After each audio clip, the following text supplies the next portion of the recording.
Perseguí fervientemente a quienes seguían a Cristo hasta que su amor comenzó a perseguirme a cambio. Me llamo Hamed Nar y esta es la historia de la transformación que cambió mi vida.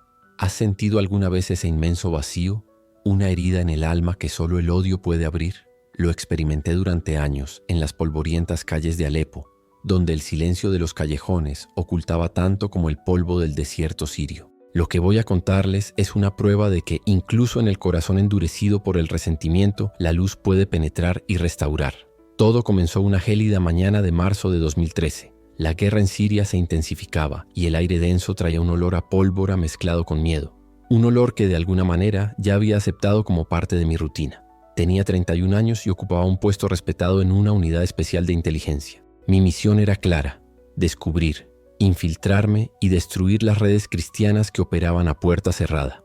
En un país asolado por la guerra, los cristianos eran vistos como traidores, sospechosos de colaborar con Occidente. Mi rostro hoy lleva las marcas de tantas noches de insomnio y conflictos internos. En aquellos días era un muro de dureza, pues creía que la compasión era señal de debilidad. Mis ojos no buscaban esperanza, sino miedo que explotar.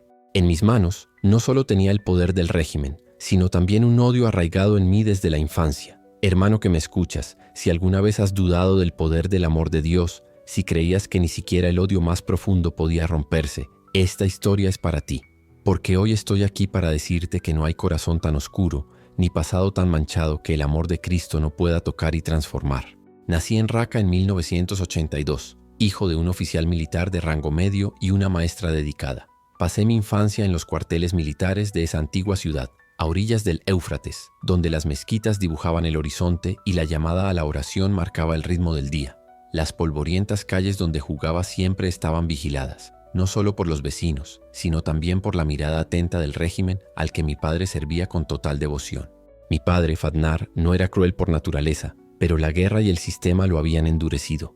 Su rostro, marcado por el constante sol sirio, rara vez mostraba emoción alguna, salvo la severidad y, ocasionalmente, el orgullo cuando sus hijos cumplían con sus expectativas. Como oficial de inteligencia responsable de la seguridad interna, dedicaba sus días a perseguir amenazas al régimen, ya fueran reales o inventadas. Y entre estas amenazas, los cristianos siempre ocuparon un lugar especial. Los cristianos son como un cáncer, decía durante nuestras sencillas pero cómodas cenas en el cuartel militar donde vivíamos. Están escondidos entre nosotros, pero sus corazones laten por los extranjeros. Su mirada se oscurecía al hablar de ellos, como si viera una traición que solo él podía percibir. Nunca confié en nadie que se arrodillara ante un Dios extraño. Decían que esa devoción dividida era señal de traición y que su patriotismo era una farsa. Estas palabras, grabadas en mi mente durante toda mi infancia, sonaban como verdades absolutas. Mi madre, Samira, nunca discrepó de lo que decía mi padre, al menos no delante de él, pero a veces veía su mirada cambiar, o la notaba cambiar sutilmente de tema. Solo mucho después comprendí que su silencio no era una muestra de asentimiento, sino un gesto de protección. En las noches en que mi padre trabajaba hasta tarde, nos contaba otras historias, antiguas historias de Damasco y Alepo, donde diferentes religiones habían coexistido pacíficamente durante siglos. Siria es como un mosaico, decía en voz baja, como si las paredes la oyeran. Cada pieza es única, pero juntas crean algo hermoso. Aún así, estas tiernas historias no lograban acallar el veneno constante de las palabras de mi padre, las de los profesores y la propaganda despiadada del régimen que nos rodeaba. Mi primer encuentro consciente con un cristiano fue a los 9 años, aunque sin duda me había cruzado con muchos sin darme cuenta. Raqqa, antes de convertirse en un símbolo del extremismo que el mundo vería más tarde, aún albergaba pequeñas comunidades cristianas que habían vivido allí desde los primeros siglos de la fe. Mantenían sus creencias en secreto, andando con cuidado en espacios públicos. A mediados de año, Youssef llegó a nuestra escuela. Era un chico delgado, de ojos oscuros y una sonrisa tímida, casi siempre disimulada. No llevaba ningún símbolo que delatara su fe, pero los rumores sobre su familia se extendieron rápidamente, a una velocidad que solo el prejuicio puede alcanzar. Dijeron que su padre trabajaba como traductor para organizaciones occidentales y que su madre daba clases de piano, un instrumento considerado decadente y extranjero. Durante semanas observé a Youssef desde lejos, dividido entre la curiosidad y el miedo. Parecía tan común, pero según todo lo que había aprendido, era alguien diferente, un extraño. Comía el mismo pan que yo, jugaba a los mismos juegos, y aún así lo acusaban de tener lealtades que lo convertían en enemigo. hasta que, animado por chicos mayores, lo confronté en el patio del colegio, cerca de los baños malolientes y un viejo cobertizo, un lugar donde rara vez aparecían los adultos. Otros 3 chicos vinieron conmigo, emocionados, convencidos de que traían justicia al país. ¿Es cierto que adoras a un Dios muerto colgado en una cruz?, pregunté repitiendo la crueldad que le había oído decir a mi padre. Yusef me miró fijamente sin apartar la mirada. Había miedo en sus ojos, por supuesto, pero también algo inesperado, una compasión que me confundió por un momento. Mi familia cree en Dios, respondió, pero no lo dejé terminar. Esa compasión me enfureció de una manera inexplicable. Era como si de alguna manera me juzgara, ofreciéndome un perdón que ni siquiera había pedido. Antes de que pudiera terminar, mis puños ya estaban a punto de estallar, alimentados por un odio confuso que apenas podía comprender. Los demás niños se unieron rápidamente, intensificando la confrontación hasta convertirse en una agresión violenta. Solo nos detuvimos cuando la sangre manchó su impecable camisa blanca. Si le cuentas a alguien lo que pasó, tu familia desaparecerá, advertí, repitiendo una amenaza que había oído tantas veces en casa. Los profesores, que vieron a Yusef cojeando de vuelta a clase, apartaron la mirada como si fuera invisible. Algunos incluso me dieron su aprobación en silencio al pasar. Esa noche, cuando Yusef no regresó a clase después del recreo, experimenté por primera vez el verdadero poder en mis manos. Yo, con tan solo 9 años, hice desaparecer a alguien, igual que los hombres importantes que mi padre admiraba. Cuando llegué a casa con los nudillos doloridos, no me hizo preguntas. Simplemente me puso su mano firme en el hombro y me dijo: «Hoy te has convertido en un verdadero hijo de esta tierra». El orgullo en sus ojos sembró en mí una semilla que pronto se convertiría en la base de mi identidad. Con los años, mi odio dejó de ser solo un instinto para convertirse en una creencia. En la universidad, donde estudiaba ciencias políticas, me uní a grupos extremistas que veían a los cristianos no solo como infieles, sino también como traidores a la patria. Mi educación solo reforzó estos prejuicios, dándome las palabras adecuadas para justificar intelectualmente lo que ya sentía en mi corazón. En 2005, tras la muerte de mi padre, en circunstancias que el régimen calificó de heroicas en defensa de la patria, seguí sus pasos y me uní al servicio de inteligencia. Mi expediente académico y mi fervor me convertían en el candidato ideal. En los años siguientes, ascendí rápidamente en la jerarquía, ganándome una reputación de eficiencia y frialdad. La guerra civil que comenzó en 2011 creó el escenario perfecto para que mi odio floreciera. En medio del caos, las minorías religiosas, especialmente los cristianos, se convirtieron en blancos vulnerables. Recibí órdenes claras: identificar a los líderes cristianos, infiltrarme en sus redes y neutralizar sus acciones. Esa última palabra fue vaga, pero me dio carta blanca para actuar a mi antojo. Para 2013 dominaba el arte de la infiltración. Mi método no era complicado, pero funcionaba. Usar informantes para encontrar comunidades cristianas, fingir ser converso o simpatizante y ganarme la confianza de los líderes. Una vez que tuve nombres, ubicaciones y contactos, descargué toda la fuerza de seguridad sobre ellos. Mi primera operación importante tuvo lugar en abril de 2013, en un suburbio de Alepo. Un grupo de unos 15 cristianos se reunía en secreto en el sótano de una farmacia abandonada.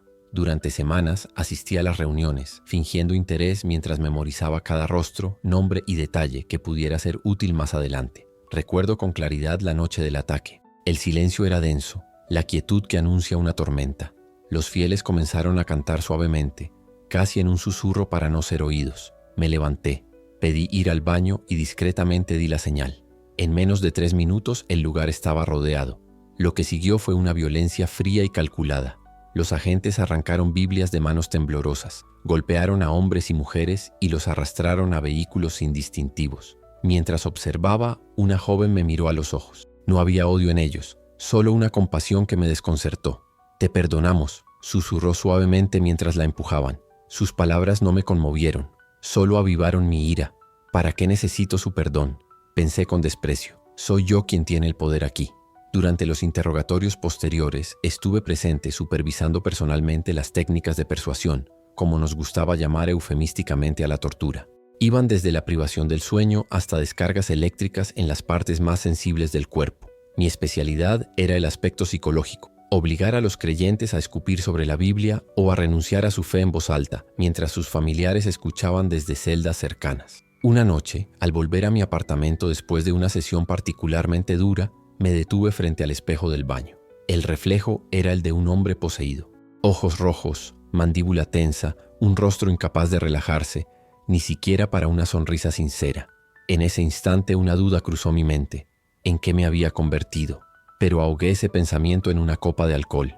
La guerra no admitía debilidad ni cuestionamientos. Las semanas se convirtieron en meses, y mi reputación no hizo más que crecer. Los informes de mis superiores elogiaron mi dedicación y mis resultados concretos.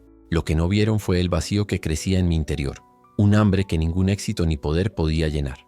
A finales de 2013, había creado una metodología sistemática para desmantelar redes cristianas. Mi unidad operaba con una frialdad que incluso asustaba a mis superiores. Teníamos informantes en hospitales, escuelas, mercados. Cualquier señal extraña, incluso el intercambio de un libro, desencadenaba una investigación. Mi nombre empezó a susurrarse con temor en las comunidades cristianas. Para ellos yo era el enemigo, pero para mí, cada arresto, cada confesión obtenida bajo tortura reforzaba la certeza de estar del lado correcto.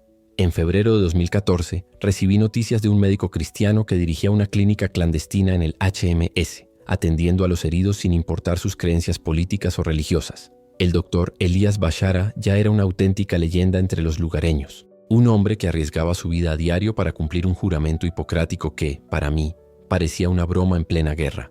La operación para capturarlo fue meticulosamente planeada, como todas las que dirigí. Durante semanas, un equipo de 6 agentes lo siguió de cerca, fotografiando cada uno de sus movimientos, interceptando sus escasas llamadas telefónicas e infiltrando informantes en los barrios donde, según se rumoreaba, operaba su clínica móvil. Elaboramos un mapa detallado de su red de apoyo, personas que proporcionaban medicamentos y advertían de invasiones inminentes, lo que incitaba a las familias a buscar su ayuda. La simplicidad y eficiencia de la estructura me impresionaron. El doctor Bashara nunca permanecía en el mismo lugar más de 2 días. Sus clínicas surgieron en sótanos, almacenes abandonados o incluso en establos reconvertidos. Utilizaba mensajeros discretos, principalmente niños y ancianos, que despertaban menos sospechas, para mantener el contacto con sus colaboradores. Los pacientes llegaban a él mediante un complejo sistema de derivaciones, con intercambio de contraseñas y rutas indirectas. Lo que más me molestó fue su total indiferencia hacia las afiliaciones religiosas o políticas de los heridos. Nuestros informantes lo confirmaron. Trataba a simpatizantes del régimen y a rebeldes, musulmanes y cristianos devotos, con la misma dedicación. Esta neutralidad me pareció muy sospechosa. Nadie era tan altruista en tiempos de guerra, cuando cada gesto siempre tenía un motivo político. Es una estrategia de reclutamiento, expliqué a mi equipo mientras finalizábamos los preparativos para la captura. Se gana la confianza ofreciendo atención médica. Luego usa esa gratitud para convencer a la gente. La explicación parecía lógica, pero en el fondo, una vocecita dentro de mí me preguntaba si realmente creía lo que decía. Finalmente, en una noche lluviosa de marzo, cuando el cielo sobre Ham parecía llorar con el dolor de la ciudad destruida, recibimos la noticia. El médico había instalado una clínica temporal en el sótano de un edificio parcialmente destruido en el barrio de Baba Amer. El informante, un farmacéutico local que le suministraba antibióticos, nos dio la clave del día. Envíen las golondrinas de vuelta a Damasco. Yo mismo dirigí la operación, algo poco común en esa etapa de mi carrera. Solía delegar estos arrestos para protegerme, pero había algo en este caso, quizás la persistencia del médico, quizás su aparente convicción, que me hacía querer estar allí. Necesitaba ver con mis propios ojos al hombre que me había eludido durante tanto tiempo. Entramos en silencio, sin sirenas ni gritos, solo el discreto sonido de botas militares sobre el hormigón mojado. 6 agentes armados y 2 médicos del régimen para asegurar que ningún paciente grave muriera antes de ser interrogado. Yo también estaba allí.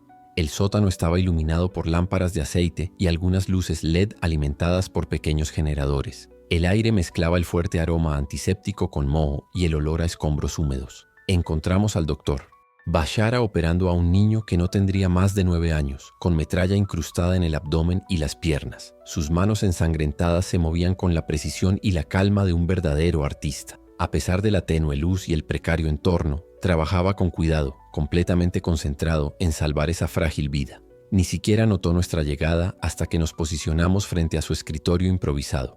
Nuestras sombras se cernían amenazantes sobre su trabajo. «Doctor Bashara», anuncié mientras mis hombres se dispersaban por la sala. «Está arrestado por actividades subversivas contra el Estado». Por encima de la mascarilla quirúrgica, sus ojos brillaron con un destello de reconocimiento. «Has oído hablar de mí», dijo con una calma que me conmovió. «Déjame terminar.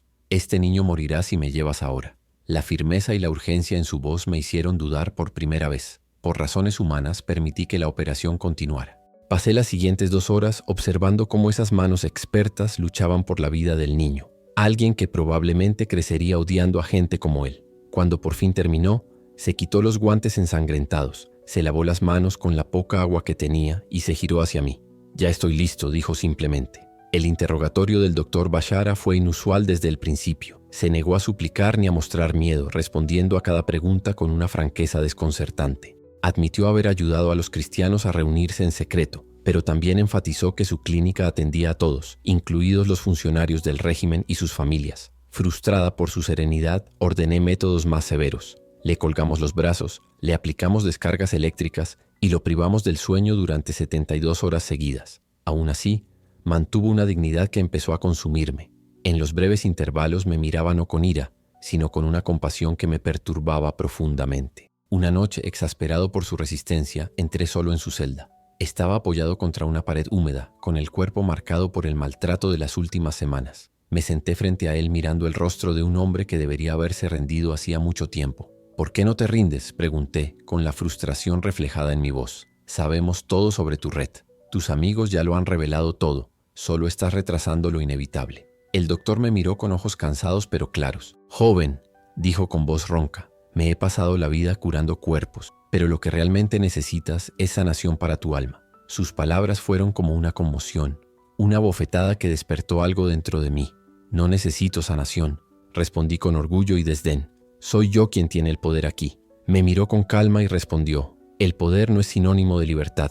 Esas palabras calaron hondo. Continuó mirándome fijamente a los ojos. «Veo a un hombre atrapado, mucho más atrapado que yo». Salí furiosa, ordenando que lo trataran aún más duro. ¿Quién era él para juzgarme? ¿Cómo podía un hombre en el suelo de la prisión insinuar que yo, con toda mi autoridad, estaba encadenado? Era una idea absurda, una que debería haber descartado de inmediato. Pero contra mi voluntad, esas palabras resonaron en mi mente, apareciendo cuando menos las esperaba. La fecha de ejecución del doctor Bashara se fijó para un domingo al amanecer, 3 semanas después de su captura. La noche anterior, contra el protocolo y mi propia lógica, sentí la necesidad de visitarle una última vez. No podía explicar por qué. Quizás quería convencerme de que nada había cambiado, de que seguía siendo Hamed Nar, el cazador incansable de implacable. Cuando entré, estaba arrodillado en el suelo sucio de su celda, rezando en silencio. Al oír que se abría la puerta, abrió los ojos, pero no dejó de orar. Esperé allí, inquieto, consciente de que presenciaba un momento profundo y sagrado. Cuando por fin se puso de pie, noté una calma que contradecía el destino que le aguardaba. «Viniste a despedirte», dijo con calma. «No era una pregunta», respondí intentando recuperar el control. «Di los nombres restantes y podemos reconsiderar tu sentencia». Sonrió suavemente y dijo: «Sabemos que no es cierto.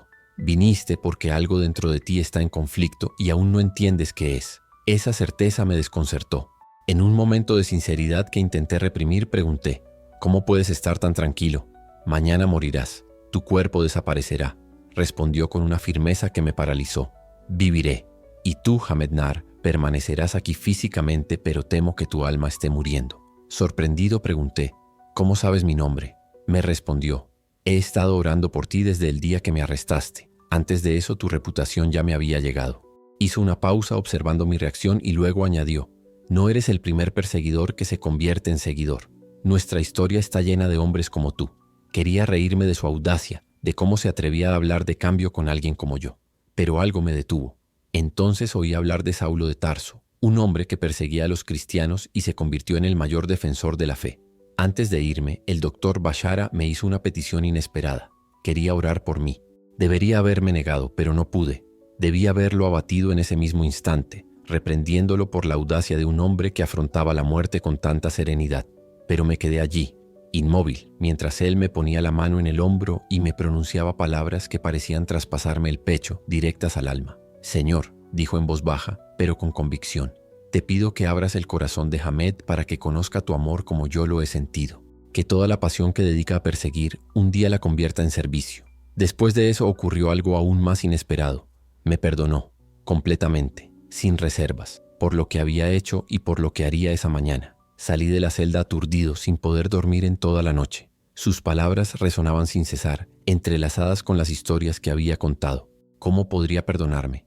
¿Cómo podría mirarme sin rastro de odio después de tanto sufrimiento? El amanecer de la ejecución llegó demasiado rápido, como si la vida misma corriera contra el tiempo. Amaneció sobre la ciudad con esa luz gris azulada propia de la primavera siria, una mezcla indecisa de cielos nublados y despejados. Me vestí mecánicamente en mi apartamento, eligiendo mi uniforme más formal para esta exigente ocasión. Para nosotros, las ejecuciones no eran meros actos brutales, eran rituales, símbolos del poder absoluto del Estado sobre la vida y la muerte. Como oficial al mando, debía ser el rostro de esa justicia fría e inquebrantable. Pero mientras me arreglaba la corbata negra frente al espejo, me temblaban ligeramente los dedos. Pensé que era el efecto del café fuerte que había tomado para combatir el insomnio, pero en el fondo sabía que era algo más. Las palabras del doctor Bashara habían abierto pequeñas grietas en mi armadura, grietas en mis convicciones que antes creía irrefutables. El patio donde se llevaría a cabo la ejecución se encontraba al fondo del complejo de detención, rodeado de altos muros de hormigón rematados con alambre de púas. Era un lugar seco y gris, marcado por antiguas manchas de sangre que ni siquiera la lluvia podía borrar. A un lado, el lugar de la ejecución. Al otro, un muro agujereado, testigo silencioso de cientos de muertes. Cuando llegué, todo estaba perfectamente preparado, siguiendo el protocolo al pie de la letra. El pelotón de fusilamiento, compuesto por 5 hombres de diferentes divisiones para compartir la responsabilidad, estaba alineado con precisión militar.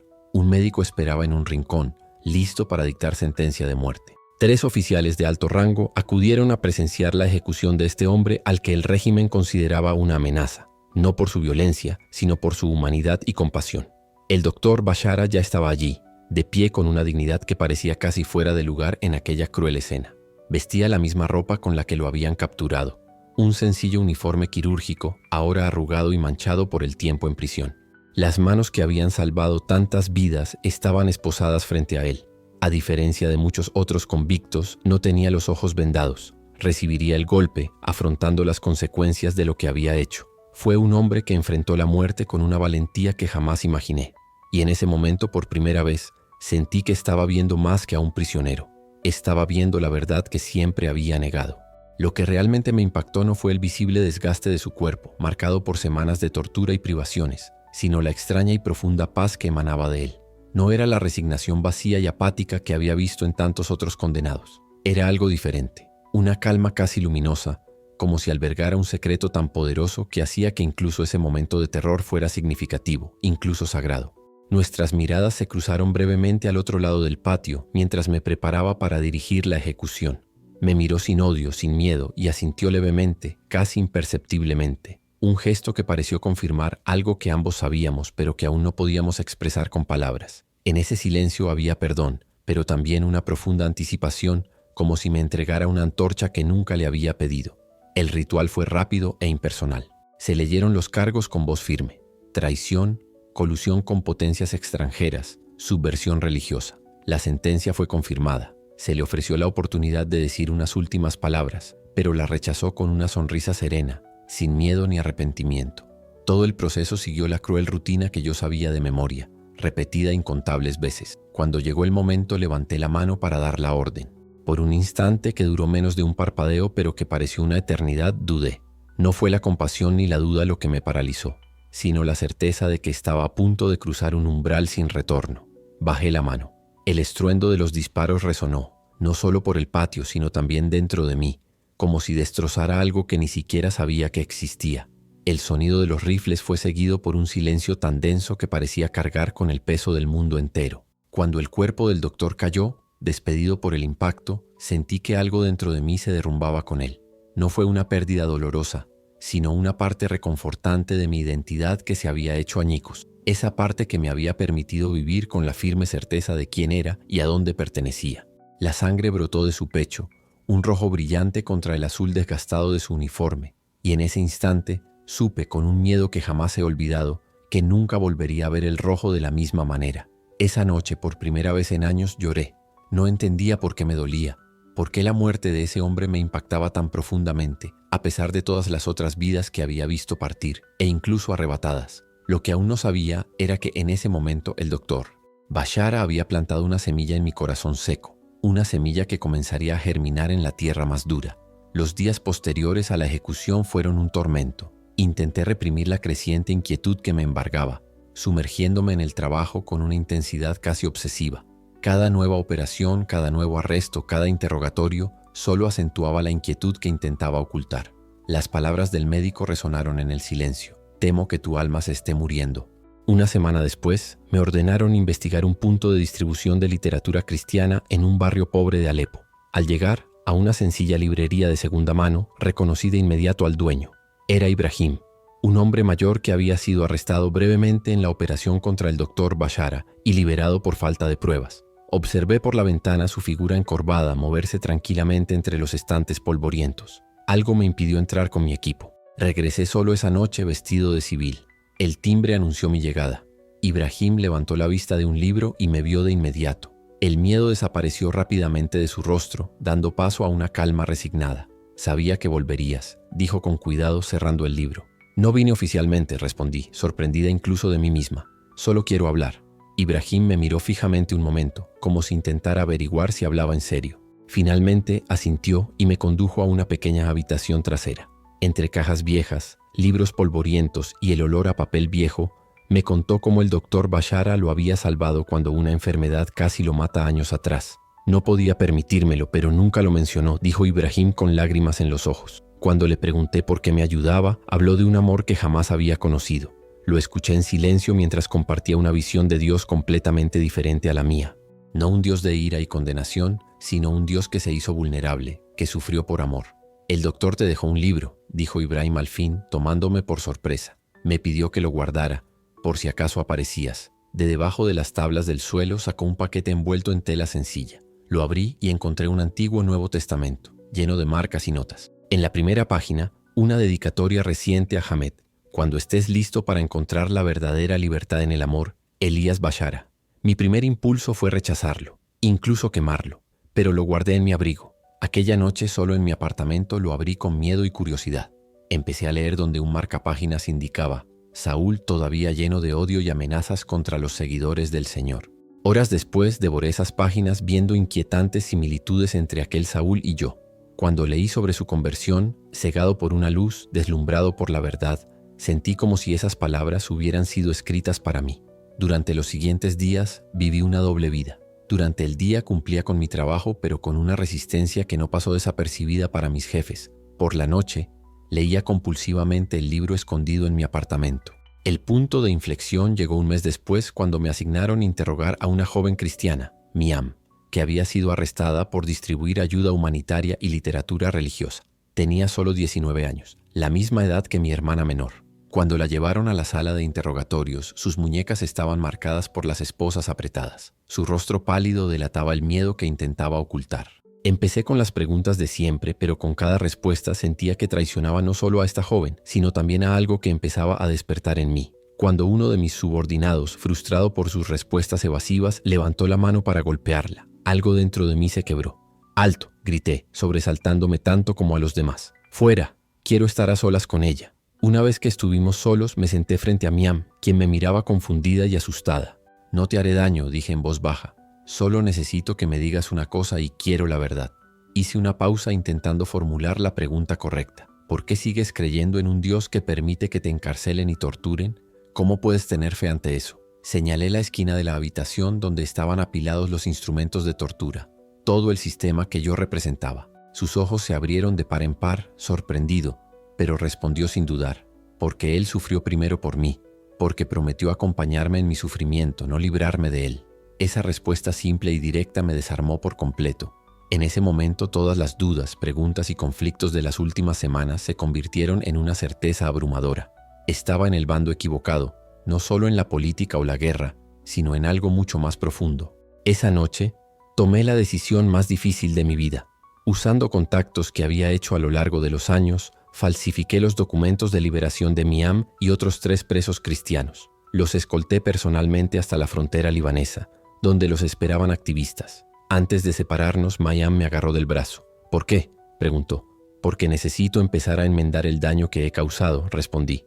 «Y porque creo que he encontrado la verdad». Sonrió, comprendiendo lo que aún no podía explicar. «Así que esto no es una despedida», dijo. «Es solo el comienzo. Mi desaparición pronto sería notada». Había traicionado el sistema al que servía con tanto fervor y conocía sus métodos lo suficiente como para creer que estaría a salvo. Con la ayuda de Ibrahim, logré contactar con una red clandestina que ayudaba a los refugiados en la frontera. El viaje a Turquía fue un infierno diferente. Cruces ilegales por la noche, sobornos a guardias, días escondidos en casas de seguridad donde el miedo era tan real como los muros que nos rodeaban. Durante este tiempo, seguí leyendo el Nuevo Testamento que me había dado el Dr. Bashara, encontrando en él una fuerza que nunca antes había sentido. La ironía no pasó desapercibida para mí. Yo, que antes había perseguido a los cristianos como una amenaza, ahora dependía de ellos para sobrevivir. Todos los que me ayudaron sabían quién era. No oculté mi pasado ni intenté ocultarles mi historia. Aún así, me abrieron las puertas, me ofrecieron comida, refugio y orientación. Fue un perdón práctico, tangible y real que me hizo sentir una profunda e inesperada humildad. Una noche, mientras nos escondíamos en un sótano húmedo en Antioquía, experimenté lo que solo puedo llamar un encuentro personal con Dios. No hubo luces brillantes ni voces del cielo. Solo una certeza abrumadora de ser completamente conocido. Cada pizca de mi odio, mis errores, mi arrogancia. Y aún así, aún amado. Caí de rodillas allí, solo y destrozado, y lloré como un niño. Las palabras salieron sin esfuerzo. Perdóname, cámbiame, úsame. Era una oración sencilla, pero representaba mi entrega total, el abandono de todo lo que había sido y creído hasta entonces. En octubre de 2014 llegué a un campo de refugiados en el sur de Turquía. Entre miles de personas como yo, desarraigadas por la guerra que yo había contribuido a alimentar, comencé a reconstruir mi vida. Trabajé como traductor para organizaciones humanitarias, utilizando mis habilidades para algo más que el espionaje o el control. Mi conversión fue costosa, mi familia sufrió brutales represalias. Mi hermano menor perdió su cargo público, mi madre fue interrogada repetidamente y no pudo regresar al país mientras el régimen estuvo en el poder. Mi rostro figuraba en las listas de personas buscadas, acusado de traición y conspiración contra el Estado. También tenía heridas físicas. Mientras huía, un encuentro con antiguos compañeros terminó con una bala alojada en mi hombro y cortes profundos en el costado. Pero las cicatrices más duras eran internas, los recuerdos de quienes sufrieron por mi culpa, las pesadillas que me despertaron sudando y gritando. En diciembre de 2014 recibí una noticia que me conmocionó. Ibrahim, el anciano librero que me había regalado el Nuevo Testamento y me había ayudado a escapar, había sido arrestado y ejecutado, acusado de ayudar a un traidor y difundir literatura subversiva. Su muerte casi me destrozó. ¿Cuántos más tendrían que morir por mi culpa? ¿Sería este el precio de mi redención? Las vidas de personas mucho mejores que yo. Durante semanas luché con un peso aplastante de culpa, dudando si mi conversión valía tal sacrificio. Fue en ese momento sombrío que conocí una comunidad de creyentes entre los refugiados. No era una iglesia formal, sino un grupo sencillo, reunido en tiendas de campaña para orar, cantar en silencio y compartir las pocas escrituras que llevaban. Reconocí allí rostros que había cuestionado años atrás. La vergüenza casi me hizo alejarme, sin el coraje de enfrentarlos. Hasta que un día, Tomás, un hombre al que había supervisado durante un interrogatorio brutal, me vio dudar. En lugar de huir asustado o acercarse furioso, simplemente me hizo un gesto para que me uniera al grupo. Aquella noche, temblando, entré en el círculo de aquellos que tenían todos los motivos para odiarme. El silencio que invadió la sala fue denso, casi palpable. Tomás se levantó lentamente y habló con sencillez. Este es Hamed. Era nuestro enemigo. Ahora es nuestro hermano. Las palabras que siguieron son tan sagradas y profundas que no caben aquí. Solo puedo decir que experimenté el perdón en su forma más genuina y poderosa. Personas que aún llevaban las cicatrices del abuso que les infligí se acercaron a mí, no para castigarme, sino para acogerme. No somos mejores que tú, me dijo una vez Tomás. Solo encontramos la gracia primero. Ahora también es tuya. En marzo de 2015, tras meses viviendo en campos de refugiados en Turquía y soportando un peligroso viaje por el Mediterráneo y Europa del Este, me reasenté en Düsseldorf, Alemania, como parte de un programa humanitario para sirios. La transformación de un temido agente de inteligencia a un refugiado anónimo, uno de los miles que dependían de la ayuda extranjera, fue surrealista. Mi antigua identidad se ocultó cuidadosamente. En los documentos oficiales simplemente era un profesor de idiomas que huía de la guerra. Mi primer apartamento fue un pequeño estudio en un edificio sencillo a las afueras de la ciudad, compartido con otras familias desplazadas. Los muebles eran donados, la cama demasiado pequeña para mi altura, las paredes tan delgadas que podía oír las pesadillas de mis vecinos por la noche. Sin embargo, esta era una libertad que nunca había conocido. La libertad de creer sin miedo. Una semana después de llegar, siguiendo las vacilantes instrucciones de un trabajador social cristiano en el campamento de Turquía, encontré una pequeña iglesia que ofrecía servicios en árabe para refugiados. Se reunieron en el sótano renovado de una antigua fábrica textil, un espacio sencillo con bancos de madera. Estuve afuera casi una hora viendo entrar a la gente, Familias con niños, ancianos apoyados en bastones, parejas jóvenes cogidas de la mano, todos entrando sin miedo, sin mirar atrás, algo que nunca había visto en Siria. Era una escena tan normal y sencilla que parecía casi increíble. Cuando el servicio estaba a punto de comenzar, me armé de valor y bajé las escaleras al sótano. Me temblaban las piernas, no por miedo a que me descubrieran, sino por la enormidad de lo que significaba ese momento. Con cada paso dejaba atrás mi pasado. Ese primer domingo, al entrar en aquel lugar de culto cristiano, sentí una mezcla de incredulidad, vergüenza y profunda gratitud. El aire olía a incienso y café recién hecho. Se alzaban las voces en canciones que conocía de las reuniones secretas que una vez destruí. Una anciana me entregó un himnario con una sonrisa tan amable que casi me derritió por dentro. ¿Cómo podría sonreír si supiera en manos de quién estaba depositando ese libro? Me senté en la última fila, sin poder cantar, sin aliento. Las lágrimas corrían a raudales mientras observaba a la congregación adorar, libre del peso del miedo que tanto había contribuido a sembrar durante años. El líder, un sirio de Damasco que había escapado 5 años antes que yo, predicó el Salmo 126. Cuando el Señor restauró la suerte de Sión, éramos como quienes sueñan. Entonces nuestras bocas se llenaron de risa. Cada palabra parecía dirigida específicamente a mí. Muchos allí habían conocido prisiones que jamás imaginé. No solo celdas físicas, sino prisiones de odio, miedo e identidades forzadas. Yo, que había destruido tantas de estas reuniones, ¿cómo podía ahora participar libremente en una? La duda resonaba en mi mente mientras los fieles miraban a su alrededor, buscando rostros familiares. Me reconocieron como el atormentador de su pasado. ¿Qué harían si descubrieran que el cazador estaba entre ellos? Cantar sus himnos, escuchar sus oraciones. Adaptarme a mi nueva vida no fue nada fácil. Las pesadillas persistían, y los recuerdos de mis crímenes regresaban en los momentos más inesperados. Con el apoyo de consejeros cristianos, comencé el difícil camino de la sanación, no solo del trauma de la guerra, sino también de las heridas que había infligido a mis seres queridos y a mi propia alma. Poco a poco, canalicé mi experiencia hacia un propósito renovado. Comencé a hablar en grupos pequeños sobre la persecución en Siria, ayudando a las iglesias de Occidente a comprender la realidad de nuestros hermanos y hermanas en mi tierra natal. Con el tiempo, mi ministerio creció y me involucré con organizaciones que apoyan a cristianos perseguidos en Oriente Medio. En 2017 recibí una carta que lo cambió todo. Era de la viuda del doctor Bashara, quien había huido al Líbano tras la muerte de su esposo. De alguna manera se enteró de mi conversión y de mi trabajo. Mi esposo oró por tu conversión la noche antes de tu ejecución, escribió. Tenía la inexplicable certeza de que Dios te ayudaría, que el mismo celo con el que una vez perseguiste se convertiría en celo por servir. Verte ahora usar tu conocimiento para proteger a quienes una vez perseguiste es la respuesta a esa oración. Sus palabras fueron a la vez una invitación y un desafío. Me recordaron que mi transformación no era solo personal, sino parte de un plan mayor. El mismo conocimiento que antes usaba para destruir ahora podía servir para construir y proteger. Hoy trabajo con iglesias y organizaciones en Europa, compartiendo información esencial sobre métodos de persecución y maneras de proteger a las comunidades cristianas vulnerables. Cada vez que me dirijo a un público, veo la pregunta silenciosa en sus ojos. ¿Cómo ha cambiado tanto alguien como tú? La respuesta es sencilla, pero profunda. Encontré algo más fuerte que el odio, la gracia que Pablo, otro perseguidor transformado, describió. Pero la gracia de nuestro Señor fue más abundante, con la fe y el amor que son en Cristo Jesús. Me llamo Ham Nahar. Hubo un tiempo en que me llamaban el cazador. Perseguí con todas mis fuerzas a quienes amaban a Cristo, hasta que ese mismo amor me alcanzó y me transformó. Mi historia no es extraordinaria, sino solo otro ejemplo del poder redentor que puede conmover hasta el corazón más endurecido por el odio. A quienes me escuchan ahora quiero decirles, no hay distancia tan grande que el amor de Dios no pueda alcanzar.